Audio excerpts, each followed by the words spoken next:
Ukrainian President Volodymyr Zelensky on Thursday warned that Russia was building up its troops to take revenge on the West nearly a year into Moscow's invasion. He leveled the warning in Kyiv alongside EU chief Ursula von der Leyen, who said the 27-member bloc was looking to finalize another package of sanctions against Russia by February 24, exactly 1 year since Russia invaded. Now Russia is concentrating its forces.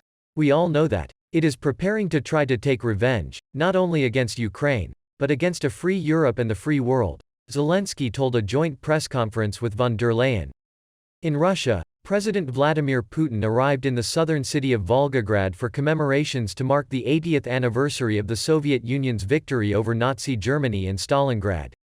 Putin has insisted that Russia is weathering the barrage of sanctions imposed by Ukraine's Western allies and will continue its military campaign in Ukraine.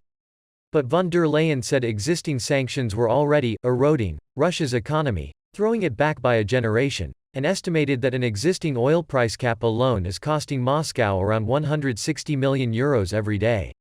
We will introduce with our G7 partners an additional price cap on Russian petroleum products, and by the 24th of February, exactly 1 year since the invasion started, we aim to have the 10th package of sanctions in place, she said. Zelensky called on Europe to implement sanctions more quickly and said the West should take steps to clamp down on sanctions circumvention. Sanctions, eroding Russia, the terrorist state, is increasing the pace of adaptation to sanctions instead. It should be resolved, Zelensky said. Von der Leyen arrived in Kyiv on Thursday with a team of commissioners and the EU's most senior diplomat Josep Borrell ahead of a Ukraine-EU summit on Friday in the war-torn country that is seeking EU membership. Russian Foreign Minister Sergei Lavrov claimed the EU and specifically von der Leyen had called for Russia to be defeated so its economy would be devastated for decades. Is this not racism, not Nazism, not an attempt to solve the Russian question? Lavrov said, evoking Russia's victory against Nazi Germany in World War I. Last week, the French Foreign Ministry denied that France or its allies were fighting a war against Russia, following a Western decision to send heavy tanks to Ukraine. Lavrov's comments echoed Putin, who has frequently drawn parallels between what he calls Moscow's special military operation in Ukraine and the Soviet war against Nazi Germany. Putin launched his invasion last year, saying that Russia needed to denazify Ukraine.